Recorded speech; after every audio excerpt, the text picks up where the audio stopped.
আসসালামু আলাইকুম সুপ্রিয় শিক্ষার্থীরা, কেমন আছো তোমরা? আশা করছি তোমরা সবাই ভালো আছো, সুস্থ আছো, নিরাপদে আছো। আমিও ভালো আছি। আমি রুমন আক্তার, প্রভাষক, হিসাব বিজ্ঞান বিভাগ, ঢাকা কলেজ, ঢাকা। আমার আজকের অনলাইন ক্লাসে তোমাদেরকে স্বাগত জানাচ্ছি। তো আমি তোমাদেরকে যে কোর্সটি পড়াই সেটি হচ্ছে ফিনান্স, ব্যাংকিং ও বিমা দ্বিতীয় পত্র, অর্থাৎ ব্যাংকিং আর বিমা। এই যে অংশটা রয়েছে আমাদের সেকেন্ড পার্ট, সেই পার্টের ব্যাংকিং অংশটা আমি তোমাদেরকে পড়াই। তো এর আগে আমরা ফিনান্স, ব্যাংকিং ও বিমা দ্বিতীয় পত্রের যে বইটি ছিল সেখানে যে 14টি অধ্যায় ছিল, মূলত সব কয়টি অধ্যায় কিন্তু তোমাদের কে পড়ানো হয়েছে, অনলাইনে ক্লাস নেওয়া হয়েছে। তো এখন আমরা তোমাদের রিভিউ ক্লাস শুরু করব। সেহেতু আমি আজকে ব্যাংকিংয়ের প্রথম যে অধ্যায়টি রয়েছে, ব্যাংক ব্যবস্থার প্রাথমিক ধারণা, এটি নিয়ে আমার ক্লাস শুরু করব। তো তোমরা সকলে জানো যে আমরা যখন গত বছর এপ্রিল মাস থেকে যে ক্লাসটি স্টার্ট হয়েছিল, শুরুতে আমরা অ্যাকাউন্টিং ক্লাস নিয়েছি, এরপরে ফিনান্স, ব্যাংকিং ও বিমা ক্লাস শুরু করেছিলাম। তো সেই ক্লাসের থেকে এই পর্যন্ত, এই ফেব্রুয়ারি মাসটা শেষ হয়েছে এই পর্যন্ত কিন্তু মোটামুটি 14টি চ্যাপ্টার তোমাদেরকে আমরা পড়িয়েছি। তো শুরুতে যখন আমি তোমাদের ক্লাস নিতাম সেই সময় কিন্তু এই ফিনান্স, ব্যাংকিং ও বিমার এই ব্যাংকিং বা ব্যাংক ব্যবস্থার প্রাথমিক ধারণা এই ক্লাসটি পড়ানো হয়েছিল। তো আজকে আমি আবার তোমাদেরকে এটি পড়াচ্ছি, এটি একটি রিভিউ ক্লাস। তোমরা যদি কোনো পড়া না বুঝো বা কোনো কিছু বুঝতে অসুবিধা হয় সেটি একটু নোট করে রাখবে, যেহেতু 23 তারিখ থেকে আমাদের কলেজ খুলে যাচ্ছে। আমি তোমাদেরকে সেখানে আলোচনা করে দিব, যেহেতু এটি একটি মানে একমুখী শিক্ষা, এখানে আমি একাই বলছি, তাই তোমাদের সমস্যাগুলো আমি বুঝতে পারছি না। সেহেতু তোমরা মানে অবশ্যই একটু কী করবা, যে জিনিসটা বুঝতে পারছো না বা তোমাদের আরও অধিক জানার প্রয়োজন আছে যে জায়গাটায়, সেই জায়গাগুলো কিন্তু তোমরা একটু নোট ডাউন করে রাখবে, এবং যখন কলেজটা খুলে যাবে, আমরা আমাদের রেগুলার ক্লাসে ফিরে যাব, সে সময় আমাকে দেখাবে, তাহলে আমি আরও ভালোভাবে তোমাদেরকে ওই বিষয়গুলো বুঝিয়ে দিতে পারবো।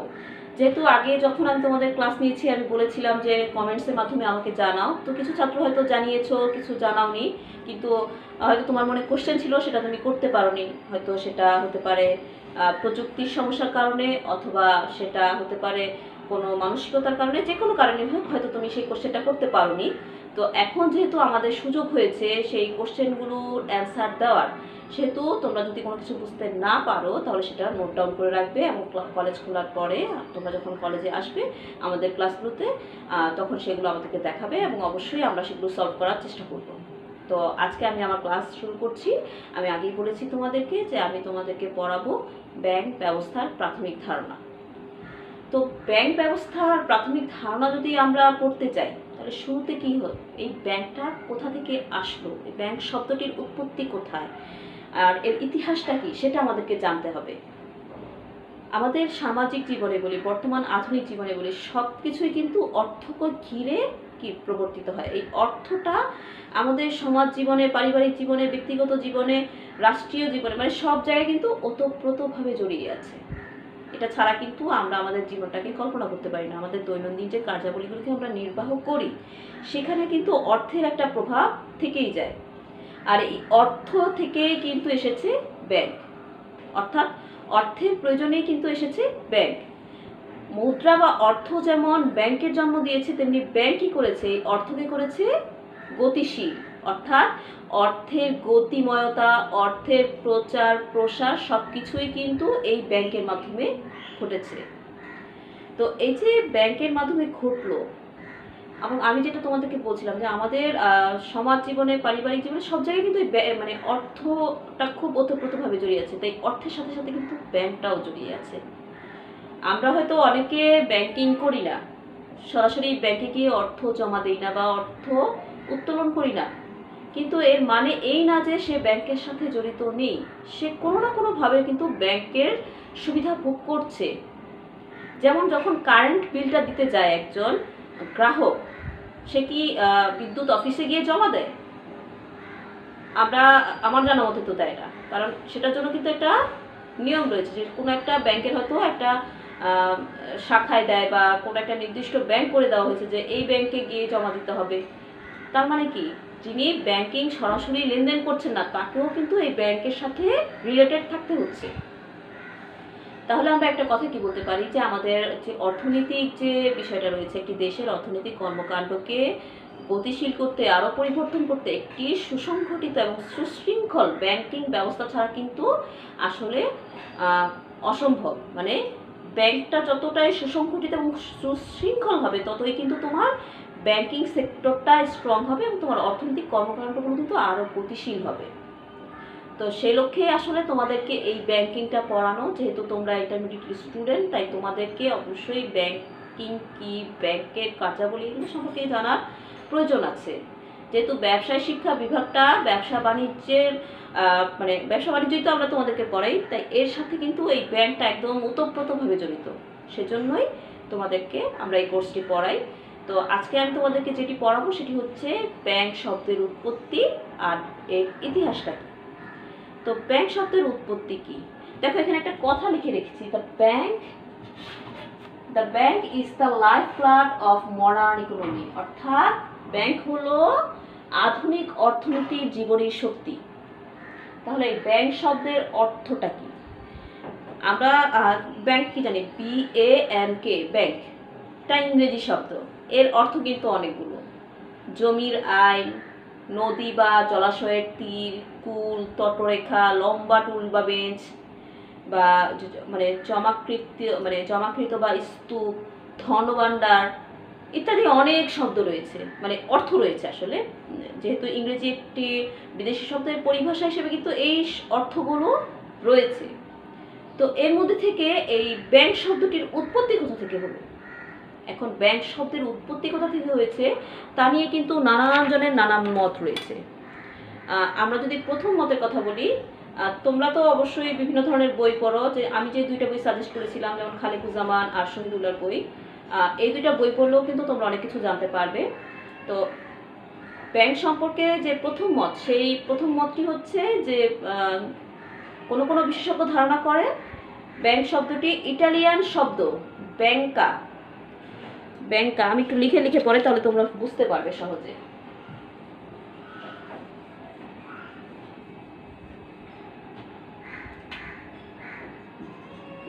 ব্যাংকা বা ব্যাংকো, ব্যাংকা বা ব্যাংকাস বা BSc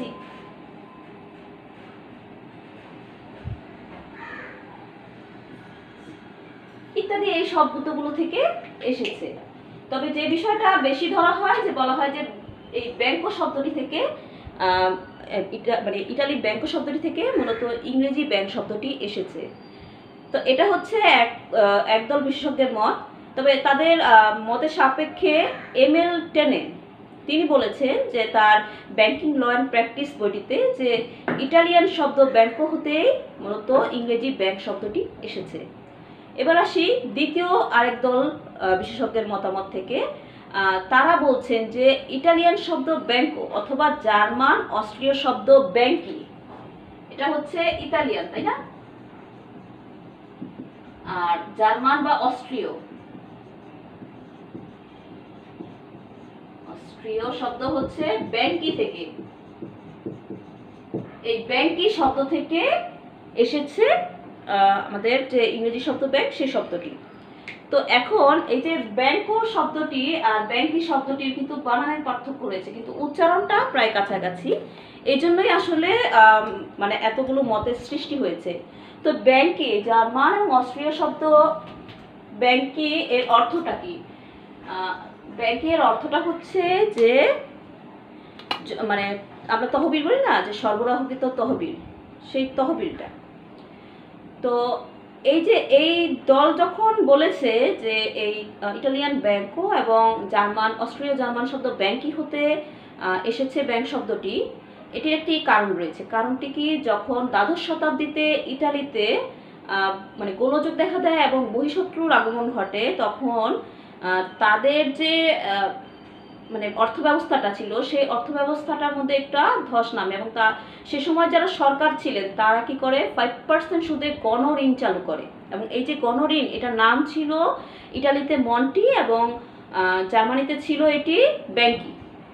তো এই মন্টি এবং ব্যাংকি কিন্তু একই অর্থ বহন করতো, এরকম একটি কথা লিখে গেছেন ইংরেজি গ্রন্থকার ব্রিংগ্যাম।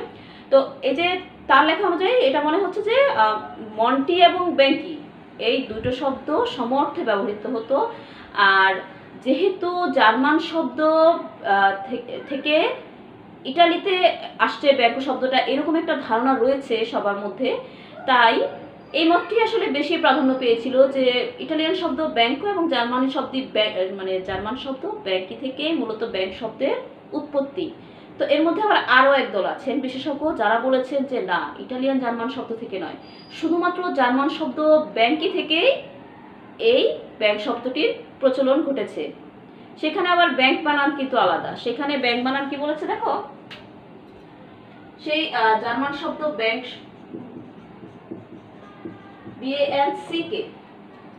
BANCK, এখানে দেখো বানানের কারণে কিন্তু অর্থেরও কিন্তু চেঞ্জ হয়ে যাচ্ছে। এই ব্যাংকের শব্দের অর্থ কি জানো? এটা হচ্ছে যে সরকার কর্তৃক যে নোট ইস্যু করা হয়, সেই নোট ইস্যু করাটাকে জার্মান ভাষায় এই ব্যাংক বলা হয়ে থাকে। তো আরেক দল লোক এই কথাটাই বলছেন যে এই শব্দটি থেকে আসলে ব্যাংক শব্দটির প্রচলন ঘটেছে।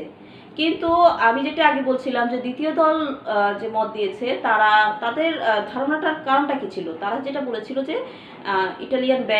ইটালিয়ান ব্যাংকো এবং জার্মানির ব্যাংক কি শব্দ হতে যে এসেছে তার পিছনে একটি কারণ ছিল। যে আমি তোমাদেরকে বললাম যে দ্বাদশ শতাব্দীতে ইটালিতে বহিঃশত্রুর আগমন ঘটে।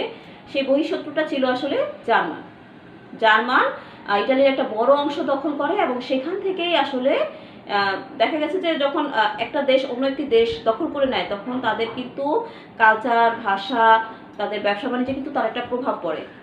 এ কারণেই ইটালিয়ানরা তাদের যে প্রচলিত শব্দগুলো ছিল সেই শব্দগুলোর পাশাপাশি কিন্তু জার্মান শব্দকেও কিন্তু তারা তাদের অর্থনৈতিক কাজকর্মে ব্যবহার শুরু করেছিল। ফলে তারা কিন্তু এই ব্যাংকি শব্দটা থেকে কিন্তু ব্যাংকো শব্দটাকে গ্রহণ করেছে, এবং তাদের যে অর্থনৈতিক কর্মকাণ্ডগুলো ছিল সেইগুলোতে কিন্তু এই ব্যাংকো শব্দটার ব্যাপক প্রচলন করে।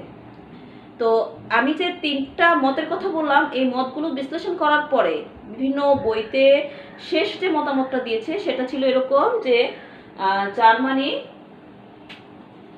জার্মান ব্যাংকি এবং ইটালির এই ব্যাংকো,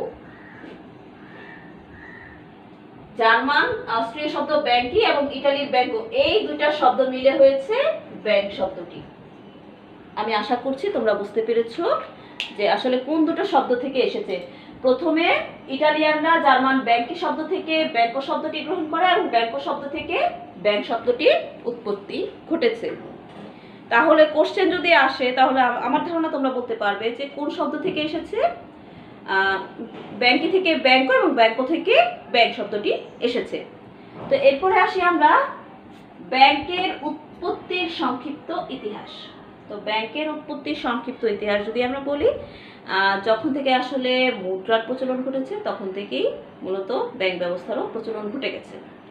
যদিও সেটা প্রাতিষ্ঠানিক রূপে ঘটেনি, কিন্তু আসলে সেটাও তো ব্যাংকেরই একটা কাজের অংশ, তাই না, মুদ্রার প্রচলনটা। তো সেজন্যই বলা হচ্ছে যে প্রাতিষ্ঠানিকভাবে না হলেও মুদ্রার যখন প্রচলন ঘটেছে তখন ব্যাংকিংয়ের সূত্রপাত ঘটেছে। তো এটাকে আবার আমি কয়েকটা ভাগে ভাগ করেছি। তার আগে আমি তোমাদের একটা জিনিস দেখাবো, সেটা হচ্ছে যে এই যে ব্যাংকের উৎপত্তি, এই উৎপত্তিটা তো সাথে সাথে শুরু হয়ে যায়নি। এটা কেন শুরু হয়েছে সে সম্পর্কে। যখন মুদ্রার প্রচলন ঘটলো তখন মানুষের কাছে কিন্তু অর্থর আগমন ঘটলো, আবার নির্গমনও ঘটলো। তো এক দলের কাছে উদ্বৃত্ত অর্থ ছিল, আরেক দলের কাছে কি ছিল? আরেক দলের কাছে ছিল অর্থের প্রয়োজনীয়তা, অর্থাৎ তারা অর্থ সংকটে ভুগছিল।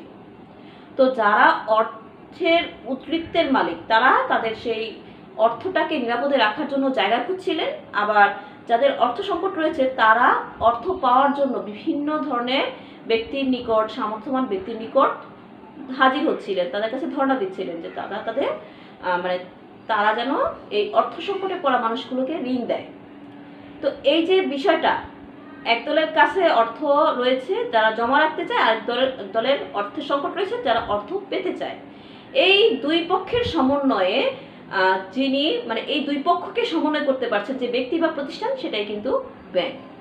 তাহলে দেখো একটা চিত্রের মাধ্যমে দেখানো হয়েছে, যাদের অর্থের উদ্বৃত্ত রয়েছে অর্থাৎ প্রয়োজনের অতিরিক্ত অর্থ রয়েছে, তাদের অর্থের নিরাপত্তাহীনতা থেকে ব্যাংকের উৎপত্তি।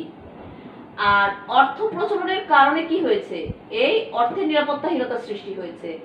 মানে এই অর্থের প্রচলনের কারণেই তো একজন ব্যক্তির কাছে অর্থের উদ্বৃত্ত রয়েছে, আবার আরেকজনের কাছে কি হয়েছে, অর্থের সংকট রয়েছে, তার হয়েছে কি ঋণের আবশ্যকতা। তাই অর্থের নিরাপত্তাহীনতা এবং ঋণের আবশ্যকতা থেকে কি হলো, ব্যাংক ব্যবস্থার প্রচলন ঘটলো। এবার আসি ব্যাংক ব্যবস্থার প্রচলনের বা এই উৎপত্তির সংক্ষিপ্ত ইতিহাসের প্রথম সেটি হচ্ছে আধুনিক যুগ। এখন আধুনিক যুগে কি আছে দেখো, আধুনিক যুগটা শুরু হয়েছে, সরি আমি যেটা মানে স্লিপ অফ টাং হয়ে যাচ্ছে, আমরা পড়াবো আদি যুগ। আদি যুগটা শুরু হয়েছে 5000 খ্রিস্ট মানে 5000 খ্রিস্টাব্দ মানে খ্রিস্টপূর্ব অব্দ মানে খ্রিস্টের জন্মেরও 5000 বছর আগেকার সময়। আমরা সাধারণত ইংরেজি যে ক্যালেন্ডারটা ব্যবহার করি সেটা আসলে খ্রিস্টীয় ক্যালেন্ডার, তাই না? সেটা খ্রিস্টের জন্ম অনুসারে কিন্তু ক্যালেন্ডারটা হিসাব করা হয়। তো এই কারণে এটা খ্রিস্টপূর্ব বা খ্রিস্টাব্দ এই ধরনের কথাগুলো থাকে। তো আমরা এখন এই যে আদি যুগটাকে বলছি সেটা হচ্ছে খ্রিস্টপূর্ব 5000 অব্দ এর আগে, মানে খ্রিস্টপূর্বের 5000 অব্দের আগের সময়টা। তো এই সময়টায় ব্যাংক ব্যবস্থায় কি হয়েছিল, তখন আসলে মূলত যে বিষয়টি ঘটেছিল সেটি হচ্ছে মুদ্রার প্রচলন ও ব্যয়। তাহলে মুদ্রার প্রচলন দেখো, একটা সময় কি ছিল, মানুষের কিন্তু অর্থ ছিল না, তাদের বিনিময়ের কোনো মাধ্যম ছিল না। তারা কি করত, আমি হয়তো চাল উৎপাদন করছি, তুমি হয়তো নদী থেকে মাছ ধরছো, আমি আমার চালের বিনিময়ে তোমার কাছ থেকে মাছ নিচ্ছি, তুমি তোমার মাছের বিনিময়ে আমার কাছ থেকে চাল নিচ্ছ। আবার যে সবজি উৎপাদন করছে সে সবজির বিনিময়ে আমার কাছ থেকে চাল নিচ্ছে, তোমার কাছ থেকে মাছ নিচ্ছে। বিনিময়টা কিন্তু এরকমই ছিল। এখন যদি তুমি চিন্তা করে দেখো, মাছ, চাল এবং সবজি তিনটা কিন্তু 3 ধরনের আইটেম। এদের কিন্তু আমরা এককে বিভক্ত করে সমান মানে এককে নিতে পারবো না, তাই না? তার মানে এখানে কিন্তু ভারসাম্যহীনতা রয়েছে, এখানে কোনো ভারসাম্য নেই, এই লেনদেনটাতে ভারসাম্য নেই। ভারসাম্যহীনতার কারণে একদল মানুষ নিজেকে বঞ্চিত মনে করে, অন্যদল মানুষ নিজেকে লাভবান মনে করে। তো এই ধরনের সমস্যাকে কাটিয়ে ওঠার জন্য, এই ভারসাম্যহীনতাকে কাটিয়ে ওঠার জন্যই কিন্তু বিনিময়ের মাধ্যম হিসেবে মুদ্রার প্রচলন ঘটে। এখন এই যে মুদ্রার প্রচলন ঘটার পরে কি হলো, মুদ্রার প্রচলন ঘটার পরে মানুষের মধ্যে সেই অর্থটাকে ম্যানেজ করার একটা চিন্তা আসলো, তাই না? সবার তো মানে সম্পূর্ণ অর্থটা মাসে খরচ নাও হতে পারে, উদ্বৃত্ত কিছু অর্থ তার কাছে থেকে যেতে পারে। তখন তার ভিতরে কিন্তু এই নিরাপত্তাহীনতাটা সৃষ্টি হয়, যেটা আমি এখানে দেখিয়েছি, অর্থের নিরাপত্তাহীনতা। কারণ এর আগ পর্যন্ত মানুষের কাছে অর্থ ছিল না, তার মধ্যে কিন্তু এই নিরাপত্তাহীনতা ছিল না। কিন্তু যখন তার হাতে অর্থ আসলো, মুদ্রা আসলো, তখন তার ভিতরে নিরাপত্তাহীনতার সৃষ্টি হলো। এখান থেকেই কিন্তু সে এমন কোনো ব্যক্তিকে খুঁজতে চাচ্ছিল যার কাছে সে নিরাপদে অর্থ সংগ্রহ করতে পারে। তো এটা হচ্ছে আসলে মুদ্রার প্রচলনটা, যেটা মূলত আমরা বলতে চাচ্ছি এখানে এই পার্টে যেটা হয়েছে সেটা হচ্ছে মুদ্রার প্রচলন হয়েছে। বিনিময়ের মাধ্যমে বিনিময়ের যে বাধা ছিল সেটা দূর করার জন্য মুদ্রার প্রচলনটা শুরু হয়েছে। অর্থনীতিবিদ হান্না একটি কথা বলেছেন যে মুদ্রার প্রয়োজনেই অর্থ এসেছে, যেটা আমি তোমাদের কিছুক্ষণ আগেও বলছিলাম যে মুদ্রা যেমন ব্যাংকের জন্ম দিয়েছে, ব্যাংক মুদ্রাকে কি করেছে, গতিশীল ও অর্থবহ করে তুলেছে। এবং এই প্রথমে এই আদি যুগে প্রথমে যেটা হচ্ছে খ্রিস্টপূর্ব 5000 অব্দের আগের সময়টাতে কিন্তু এই মুদ্রার প্রচলন ও ব্যাংকের সূত্রপাতটা ঘটেছিল। এরপরে দেখো লেখা আছে ঋণের ব্যবসায়ের প্রচলন ও ব্যাংক। তো এই যে আমি তোমাদেরকে বলছিলাম যে নিরাপত্তাহীনতা, সেই নিরাপত্তাহীনতা থেকে সে যখন এমন কোনো লোককে খুঁজে বের করার চেষ্টা করছে যার কাছে সে অর্থটা নিরাপদে সংরক্ষণ করতে পারবে, সেজন্য কিন্তু সে যেমন চাচ্ছে এমন একটা প্রতিষ্ঠান, এমন একজন ব্যক্তি, তেমনি আরেক দল যারা অর্থ সংকটে রয়েছেন তারাও কিন্তু চাচ্ছেন কি এমন একটা প্রতিষ্ঠান বা ব্যক্তি যার কাছ থেকে তারা প্রয়োজনে ঋণ নিতে পারবে। তো শুরুতে দেখা গেছে কি যে মানুষ যারা অর্থ সংকটে রয়েছে তাদেরকে কিন্তু এমনিতেই উপকার অর্থে ঋণ প্রদান করত, কিন্তু পরবর্তীতে কালক্রমে এই বিষয়টি কিন্তু সুদের মাধ্যমে ঋণ দানে পরিবর্তিত হয়ে যায় এবং পরবর্তীতে সমাজে এটাই প্রচলিত হয়ে যায় যে ঋণ দান করা হবে সুদের বিনিময়ে। এটাও ব্যাংকিং ব্যবস্থার একটি অন্যতম মানে আবিষ্কার। আর এই যে সময়টা যেটা ঋণের ব্যবসায় প্রচলন ও ব্যাংক, এই সময়টাতে কিন্তু আসলে এই মহাজন বা বিভিন্ন ব্যক্তি শ্রেণীর উদ্ভব ঘটেছিল। সোজা কথায় বলতে গেলে যারা অর্থ নিরাপদে রাখতে চায় এবং যারা অর্থকে কি করতে চায় যে ঋণ হিসেবে পেতে চায়, এই দুয়ের মধ্যে সমন্বয় করার জন্যই এই মহাজন বা বণিক শ্রেণী কিন্তু উদ্ভব হয়েছিল। তোমাদের আরও একটি কথা বলা দরকার যে যারা ঋণ দান করতে মানে ঋণ পেতে চায় এবং যারা ঋণ দান করতে চায় এবং যারা অর্থের নিরাপত্তা বিধান করতে চায়, দেখো এখানে কিন্তু তিনটি পক্ষ, তাই না? তো এই তিনটি পক্ষের মধ্যে যখন সমন্বয় সাধিত হলো, সেই সময়টাতে কিন্তু ব্যাংক ব্যবস্থার ধারণাটি অনেক জোরালোভাবে এসেছিল। আমি আরেকটু সহজ করে বলি, ধরো যখন একই ব্যক্তি একই সাথে অর্থের নিরাপত্তা বিধান করতে চায় এবং ঋণ দান করতে চায়, ওই একই ব্যক্তি যখন একটাই প্রসেসে কাজটি করতে যায়, তখনই কিন্তু ব্যাংকিং ব্যবস্থার কি হলো, মানে সূত্রপাত হলো, ভিত্তি প্রস্তর স্থাপিত হয়ে গেল। তো এটাই ছিল মানে এই সময়টা কখন, যখন ঋণের ব্যবসায়ের প্রচলন ব্যাংক, মানে এটাও কিন্তু আদি যুগেই ঘটেছিল। এবার আসি প্রাচীন যুগে। প্রাচীন যুগ শুরু হয়েছিল খ্রিস্টপূর্ব 5000 অব্দ থেকে। তো 5000 অব্দ থেকে শুরু হয়ে এটি 400 অব্দ পর্যন্ত ছিল, পুরোটাই কিন্তু খ্রিস্টপূর্ব। তো এই সময় বিভিন্ন ধরনের সভ্যতা দেখা গেছে, তার মধ্যে আমি কয়েকটা সভ্যতা নিয়ে আলোচনা করব তোমাদের সামনে। প্রথম সেটি হচ্ছে সিন্ধু সভ্যতা। সিন্ধু সভ্যতা 5000 খ্রিস্টপূর্ব 5000 অব্দে চালু হয়। তোমরা যারা মহেঞ্জোদারো সিনেমাটি দেখেছো সেখানেও এই সম্পর্কে কিছুটা ধারণা পাবে। দেখবে যে সেখানে বাজার সিস্টেম ছিল এবং সেই বাজারে প্রত্যেকেই তাদের পণ্য বিক্রয় করতে নিয়ে আসতো এবং আসতে চাইতো, কারণ সেখানে কিন্তু অর্থনৈতিক একটা বড় ধরনের লেনদেন হতো। তাই যেহেতু অর্থনৈতিক লেনদেন হতো, সেক্ষেত্রে কিন্তু ব্যাংক ব্যবস্থারও এখানে কিছু না কিছু কার্যাবলী সংঘটিত হতোই।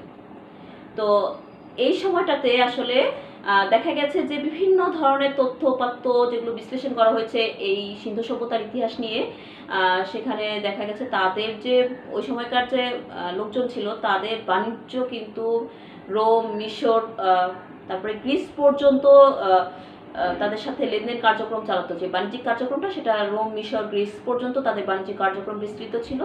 ফলে তাদের মধ্যে অবশ্যই কিছু না কিছু ব্যাংকিং কার্যক্রম সম্পাদিত হতো।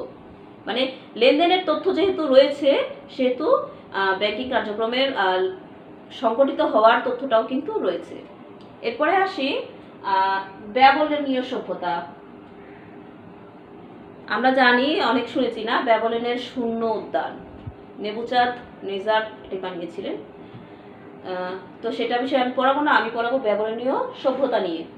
ব্যাবিলনীয় সভ্যতায় কিন্তু প্রথম একটি গুরুত্বপূর্ণ বিষয় করে ওঠে, সেটি হচ্ছে উপাসনালয় ব্যাংকিং। উপাসনালয় ব্যাংকিংটা কি, যেহেতু মধ্যযুগে এটা আমি পড়াচ্ছি তোমাদের প্রাচীন যুগে উপাসনালয়গুলোকে মানুষ বিশ্বাস করত। তারা ভাবতো যে এখানে কোনো ধরনের মানে চোর ডাকাতি হবে না। সবাই খুব ভয় পেত, সৃষ্টিকর্তাকে ভয় পেত এবং এই জায়গাটিকে তারা সবসময় নিরাপদ রাখার চেষ্টা করতো। চোর ডাকাত বলো বা সাধারণ মানুষ বলো, সবাই কিন্তু খুব ভয় পেত। ফলে এই উপাসনালয়কে সবাই যেহেতু নিরাপদ মনে করতো, তাই যাদের হাতে উদ্বৃত্ত অর্থ ছিল তারা তাদের অর্থটা এই উপাসনালয়ের পুরোহিতগণের কাছে জমা রাখতো। এবং পুরোহিতগণ কিন্তু এখানে খুবই গুরুত্বপূর্ণ ব্যক্তি ছিলেন, যারা এই অর্থনৈতিক কাজগুলোকে সম্পাদন করতেন। এই পুরোহিতগণ কি করতেন, যারা অর্থ কষ্টে থাকতেন তাদেরকে অর্থ ঋণ হিসাবে প্রদান করতেন। তবে সে সময় এই অর্থ ফেরতের কিন্তু নিশ্চয়তাটাও ছিল এবং এগুলো তখন কিন্তু মানুষ মুখে মুখে কথা বলতো এবং কথার অনেক মানে দাম ছিল। যে কথাটা বলতো তারা সে কথাটা পালন করার চেষ্টা করতো। ফলে এই উপাসনালয় ব্যাংকিং ব্যবস্থাটা কিন্তু খুব শক্তিশালীভাবে ওই সময়টাতে গড়ে উঠেছিল ব্যাবিলনীয় সভ্যতায়, এবং পুরোহিতগণ সেখানে প্রধান ব্যক্তি হিসেবে সবকিছু কি করতেন, পরিচালনা করতেন। তো ইতিহাস থেকে লক্ষ্য করা যায় যে ওই সময়টাতে জমা রসিদ, উত্তোলন রসিদ, তারপরে বিনিময় বিলের মতো বা চেক, নোটসের মতো বিষয়গুলো কিন্তু চালু ছিল। এ সম্পর্কে কিছু দালিলিক প্রমাণ পাওয়া গিয়েছে। তো এরপরে আসি আমরা বৈদিক যুগ। বৈদিক যুগটা হচ্ছে খ্রিস্টপূর্ব 2000 থেকে 1000 অব্দ পর্যন্ত। ওই সময়টাতে আমরা যদি হিন্দুদের যে ধর্মগ্রন্থ রয়েছে বেদ ও মনু, সেটা বিশ্লেষণ করলে দেখা যায় যে সেখানে ঋণ ও সুদের কথা কিন্তু বলা হয়েছে। অর্থাৎ ওই সময় যে সমাজ ব্যবস্থাটা প্রচলিত ছিল, সেই সমাজে কিন্তু এই ঋণ এবং সুদের প্রচলন ছিল, যেটা ব্যাংকের একটি অন্যতম বিষয়। এরপরে আসি রোমান সভ্যতা। রোমান সভ্যতা হচ্ছে খ্রিস্টপূর্ব 1000 অব্দ পর্যন্ত, মানে 1000 অব্দে প্রতিষ্ঠিত হয়েছিল। এবং সেই রোমান সভ্যতায় একটি বিষয় খুবই লক্ষণীয় যে সেখানে যারা ছিলেন তারা কিন্তু নিয়ম মাফিক আর্থিক কারবার করতেন। নিয়ম মাফিক আর্থিক কারবার বলতে তারা কিন্তু সেজন্য বিভিন্ন ধরনের ডকুমেন্ট সংগ্রহ করতেন, মানে সংরক্ষণ করতেন। জমা রসিদ, উত্তোলন রসিদ, তারপরে হচ্ছে ব্যাংক ড্রাফট নোটসের মতো বিভিন্ন ধরনের চেকের মতো বিভিন্ন ধরনের দালিলিক যে তথ্য প্রমাণ রয়েছে সেগুলো পাওয়া গেছে। সেই সময় তো চালু ছিল, মানে ব্যবসায়ীরা সেই সময় এগুলো চালু করেছিলেন। আরও একটি বিষয় ছিল যে এই সময়টাতে কিন্তু লোন ব্যাংক, মানে লোন ব্যাংকটা কি বলতো, যে ঋণ ব্যাংক প্রতিষ্ঠিত হয়েছিল ওই সময়টাতেই। এবং এটা কিন্তু বিভিন্ন ধরনের দালিলিক কাগজপত্র সংরক্ষণের মাধ্যমেই সম্পাদন করা হতো, মানে এই ব্যাংকের কাজগুলো। এরপরে আসি চৈনিক সভ্যতা। চৈনিক সভ্যতা হচ্ছে খ্রিস্টপূর্ব 600 অব্দে প্রতিষ্ঠিত হয়। আমরা সবাই জানি পৃথিবীতে প্রতিষ্ঠিত প্রথম ব্যাংক সানসি ব্যাংক, যেটি এই সময় প্রতিষ্ঠিত হয়েছিল। এই সানসি ব্যাংক কিন্তু একটি মানে এমন একটি ব্যাংক ছিল যে ব্যাংকটি শুধু ঋণ দান করতো বা আমানত সংগ্রহ করতো এরকম না, এছাড়া আরও অনেক ধরনের ব্যাংকিং কার্যাবলী কিন্তু সম্পাদন করত। এবং এই ব্যাংকটা সম্পর্কে আসলে ইতিহাসে প্রথম পূর্ণাঙ্গ তথ্য পাওয়া যায়। এরপরে যেহেতু আমি প্রাচীন যুগে কিছু সভ্যতা সম্পর্কে আলোচনা করলাম, আরও অনেক সভ্যতা রয়েছে। গ্রিস সভ্যতা, মেসোপটেমিয়া সভ্যতা, পারস্য সভ্যতা ইত্যাদি আরও অনেক ধরনের সভ্যতা কিন্তু এই প্রাচীন যুগেই দেখা গিয়েছিল। এবার আসি আমরা মধ্যযুগ। তো মধ্যযুগের ব্যবসা বাণিজ্যের উন্নয়নে বিভিন্ন ধরনের ব্যাংক, আমি একটা শিরোনাম লিখেছি দেখো। তো মধ্যযুগটা শুরু হয়েছিল মূলত খ্রিস্টপূর্ব 400 অব্দের পর থেকে। এবং এই 400 অব্দের পর থেকে তোমরা দেখবা কোনো বইতে এটা 1600 অব্দ পর্যন্ত খ্রিস্টাব্দ পর্যন্ত আছে, আর কোনো বইতে এটা আবার শিল্প বিপ্লবের আগ পর্যন্ত আছে। তো আমি শিল্প বিপ্লবের আগ পর্যন্ত ধরেই তোমাদেরকে এখন পড়াবো। তো মধ্যযুগের যে বিষয়টা সবচেয়ে গুরুত্বপূর্ণ সেটা হচ্ছে ব্যবসায় বাণিজ্যের উন্নয়নে বিভিন্ন ধরনের ব্যাংক। মধ্যযুগে দেখা গেল কি যে ব্যবসায় বাণিজ্যের প্রসার লাভ করছে। তো প্রসার লাভ করছে মানে কি, বণিকরা এক দেশ থেকে অন্য দেশে যাতায়াত করছে, তারা তাদের মালপত্র এক বন্দর থেকে আরেক বন্দরে নিয়ে যাচ্ছে। এবং ব্যবসায় বাণিজ্য অনেকটা মানে পৃথিবীর অনেকটা এলাকা জুড়ে বিস্তৃত হয়ে যাচ্ছে। তো এই সময় যদি নগদ অর্থ বহন করতো, তো নগদ অর্থ বহন করতে গেলে কিন্তু ভীষণ ধরনের একটা সমস্যায় পড়তো, কারণ রাস্তাঘাটেও ডাকাতের উপদ্রব ছিল, আর সমুদ্রপথে বা নদীপথে তো জলদস্যু ছিলই। তো এই সমস্যা থেকে বাঁচার জন্য সে সময় ব্যবসায়ীরা এক ধরনের নির্দেশপত্র চালু করেছিল, যার মাধ্যমে নগদ অর্থ বহন না করেও ব্যবসা বাণিজ্য তারা কমপ্লিট করতে পারতো। এই নির্দেশপত্রের বর্তমান রূপই কিন্তু আসলে ব্যাংক ড্রাফট বা প্রত্যয়নপত্র, যেটা ওই সময়ে চালু হয়েছিল। তো ওই সময়ের ব্যবসায় বাণিজ্যের যেহেতু প্রসার ঘটছিল, সেহেতু সেটার কারণে দেখা গেছে যে অনেক ধরনের ব্যাংক প্রতিষ্ঠিত হয়। সে সময় প্রতিষ্ঠিত অন্যতম ব্যাংক হচ্ছে যে bank of San Giorgio, bank of Barcelona, তারপর হচ্ছে bank of Prussia, bank of Hamburg. তো আমরা যদি এটাকে সময়ের সাথে ভাগ করি তাহলে আমরা দেখব যে 1157 সালে প্রতিষ্ঠিত ব্যাংক, সেই ব্যাংকটার নাম কি, ব্যাংক অফ ভেনিস। সেই ব্যাংকটা কিন্তু ব্যবসায়ীরা স্টার্ট করেছিল ইতালিতে। এবং তারা কিন্তু দেখো যে লম্বা টুল বা বেঞ্চে বসে যেহেতু এই ব্যাংকিং কার্যক্রম করতো, তাদের সেই টুলগুলোর নাম কিন্তু ব্যাংক ছিল। আমরা যেটা উৎপত্তির সময় পড়েছি যে ব্যাংক শব্দটি থেকে ব্যাংক শব্দটি এসেছে। তো তারাই এই যে মহাজন শ্রেণী, ইটালির এই মহাজন শ্রেণী, স্বর্ণকার শ্রেণী, ব্যবসায়ী শ্রেণী কিন্তু এই ব্যাংকিং ব্যবস্থাটাকে অনেকটাই গতিশীল করেছিল। এবং এই গতিশীলতার কারণেই তারা কিন্তু ব্যাংক ব্যবস্থার প্রচলন ঘটায় এবং তারা বিভিন্ন ধরনের ব্যাংক প্রতিষ্ঠা করে। তো তার মধ্যে অন্যতম যেটি বললাম 1157 সালে ব্যাংক অফ ভেনিস প্রতিষ্ঠা করে। এবং এই ব্যাংক অফ ভেনিস প্রতিষ্ঠিত হওয়ার পরে কিন্তু আরও অনেকগুলো ব্যাংক প্রতিষ্ঠিত হয়, যেমন ব্যাংক অফ বার্সেলোনা 1401 সালে প্রতিষ্ঠিত হয়, তারপর ব্যাংক অফ সান জর্জিও, যেটা আমি আগেও বলছিলাম তোমাদেরকে যে 1178 সালে প্রতিষ্ঠিত হয়। তারপর ব্যাংক অফ জেনেভা 1407 সালে প্রতিষ্ঠিত হয়। তো এই ধারাবাহিকতায় কিন্তু আস্তে আস্তে দেখো একটা বিষয় হলো যে সরকারও একসময় কিন্তু এই ব্যাংকের প্রয়োজন উপলব্ধি করলো, যেটাকে বলা হচ্ছে যে রাষ্ট্রীয় ব্যাংক ব্যবস্থা সংহতকরণ। মধ্যযুগের একটা পর্যায়ে এসে সাধারণত আমি যদি স্পেসিফিকলি বলি যে 1600 যে খ্রিস্টপূর্ব রয়েছে, খ্রিস্টাব্দ রয়েছে, সেই খ্রিস্টাব্দের পর থেকে আসলে ব্যাংক ব্যবস্থায় একটা যুগান্তকারী পরিবর্তন আসে। যে সেই পরিবর্তনটা কি, এখানে সরকারি বা পাবলিক যে ব্যাংকিং সেক্টর সেটা কিন্তু স্টার্ট হয়। সরকারি মানে মনোনয়নে বা সরকারের পৃষ্ঠপোষকতায় ব্যাংক ব্যবস্থা গতিশীলতা আসে এবং সরকার, বিভিন্ন দেশের সরকার নিজেরাই ব্যাংক প্রতিষ্ঠায় এগিয়ে আসে। দেখা গেছে যে রাষ্ট্রীয় যে আয় ব্যয়, তারপরে রাষ্ট্রীয় যে বিভিন্ন ধরনের তথ্যের অর্থের রক্ষণাবেক্ষণ, দলিলপত্রাদি সংরক্ষণ ইত্যাদি কাজের জন্য আসলে রাষ্ট্রীয় সরকারগুলো, বিভিন্ন ধরনের রাষ্ট্রীয় সরকারগুলোই ব্যাংকের প্রয়োজনীয়তা উপলব্ধি করে। ফলে এই বিভিন্ন দেশের সরকার এই মানে কেন্দ্রীয় ব্যাংক বলি বা রাষ্ট্রীয় ব্যাংক মানে স্থাপনে এগিয়ে আসে এবং সে সময়তে মূলত আসলে রিক্স ব্যাংক অফ সুইডেন প্রতিষ্ঠিত হয়। তবে 1609 সালে প্রথম যেই ব্যাংকটি রাষ্ট্রীয় ব্যবস্থায় প্রতিষ্ঠিত হয় সেটি হচ্ছে ব্যাংক অফ আমস্টারডাম। তারপরে 1619 সালে যেটা আমি বলছিলাম ব্যাংক অফ হামবুর্গ। তারপরে 1656 সালে হয় রিক্স ব্যাংক অফ সুইডেন, যেটাকে প্রথম সরকারি সনদপ্রাপ্ত ব্যাংক হিসেবে আমরা জানি। যে তোমাদের কোশ্চেন আছে পৃথিবীর প্রথম সনদপ্রাপ্ত ব্যাংক কোনটি, অ্যান্সার করো রিক্স ব্যাংক অফ সুইডেন। এটি 1656 সালে প্রতিষ্ঠিত হয় এবং এর ধারাবাহিকতায় 1694 সালে ব্যাংক অফ ইংল্যান্ড, যেটি পৃথিবীর প্রথম সুসংগঠিত কেন্দ্রীয় ব্যাংক হিসেবে স্থাপিত হয়। এবং এই যে কেন্দ্রীয় ব্যাংক স্থাপিত হলো এটা কিন্তু মধ্যযুগে স্থাপিত হয়েছে। এছাড়াও ব্যাংক অফ প্রুশিয়া, তারপরে হচ্ছে bank of national bank of Hindustan বা হিন্দুস্তান ব্যাংক, আমি এক্স্যাক্টলি বলি হিন্দুস্তান ব্যাংকই বললাম, সেটা 1770 সালে প্রতিষ্ঠিত হয়েছে।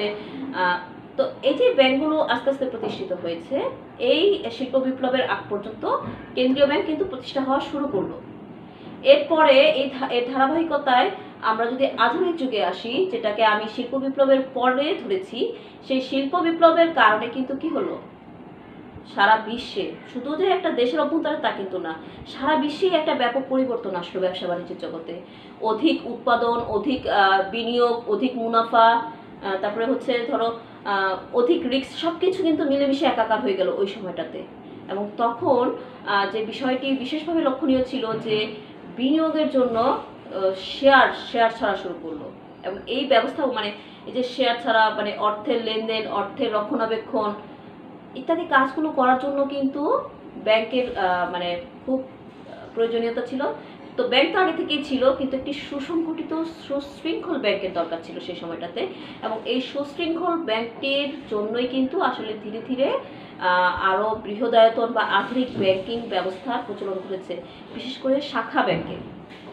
শাখা ব্যাংকটি এক্ষেত্রে ভীষণ ভূমিকা রেখেছে। কারণ দেখো ব্যবসা বাণিজ্য তো শুধু একটা গণ্ডির মধ্যে বা একটা জায়গায়, একটা অঞ্চলে স্থির থাকে না, সেটা বিভিন্ন মানে কার্যক্রম ছড়াতে থাকে, ব্যাংকের মানে ব্যবসা বাণিজ্যের প্রসার ঘটতেই থাকে। ফলে এই বিভিন্ন মানে একটা ব্যাংকের বিভিন্ন জায়গায় শাখা স্থাপনের প্রয়োজন হয়। এবং আধুনিক যে ব্যাংকিং ব্যবস্থা শুরু হয় সেখানে কিন্তু প্রতিনিধি ব্যাংক, শাখা ব্যাংক ইত্যাদি প্রচলন ঘটে।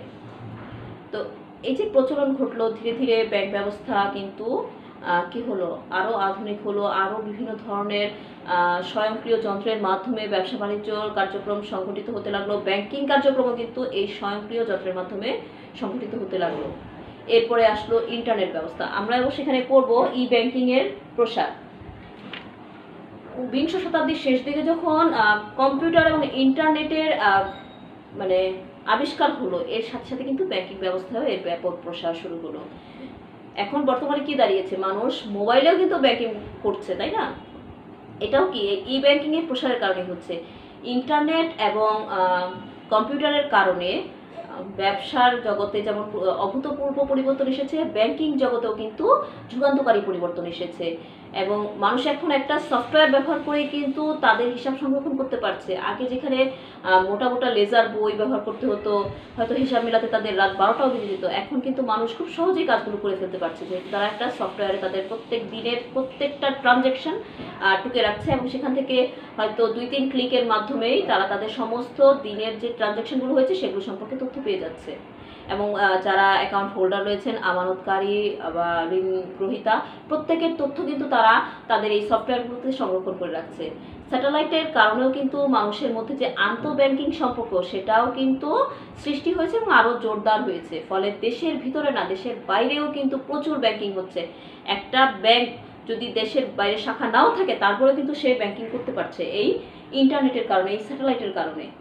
তো এটাই বলা হচ্ছে যে ই ব্যাংকিং এর প্রসারও কিন্তু আধুনিক ব্যাংকের ইতিহাসের একটি অংশ। আর আমি যেটা একটু বলছিলাম যে মোবাইলের কারণেও কিন্তু মানে এই ব্যাংকিং ব্যবস্থাটা আরও প্রসার ঘটছে, যেহেতু ছোট ছোট ব্যবসায়ী যারা রয়েছেন তারা কিন্তু মোবাইলের মাধ্যমে অনেক লেনদেন করতে পারছেন। বড় বড় ব্যবসায়ীরা তারা হয়তো ইলেকট্রনিক BEFTN করছেন, মানে সরাসরি ইলেকট্রনিক ফান্ড ট্রান্সফার করছেন। EFTর মাধ্যমে তোমার অর্থ পৌঁছে যাচ্ছে তার গন্তব্যে। মানে কি বলবো, এমন একটা বিষয় বর্তমানে সৃষ্টি হয়েছে যে এটা আসলে একটা অভূতপূর্ব বিষয়, যেটা কল্পনারও বাইরে ছিল। এখন মানুষ ব্যাংকে না গিয়েও কিন্তু ঘরে বসে ব্যাংকিং করতে পারছে। আমি ব্যাংকে না গিয়েও কিন্তু বিভিন্ন এটিএম কার্ড, চেক, মানে এটিএম কার্ড বা বিভিন্ন কার্ডের মাধ্যমে আমার অর্থ উত্তোলন করতে পারছি ব্যাংকে না গিয়েও। যেখানে আমার প্রয়োজন আমি সেখান থেকে তুলতে পারছি। এটাও কিন্তু এই ই ব্যাংকিংয়ের একটি প্রসার। তো আমি যে এতক্ষণ তোমাদের ক্লাস নিয়েছিলাম, সেই ক্লাসের একটা সংক্ষিপ্ত চিত্র আমি তুলে ধরলাম। যে প্রথমে আমি ব্যাংক ব্যবস্থার উৎপত্তি সম্পর্কে যখন পড়াছিলাম তখন মুদ্রার প্রচলন ও ব্যাংক এই সম্পর্কে আলোচনা করেছি।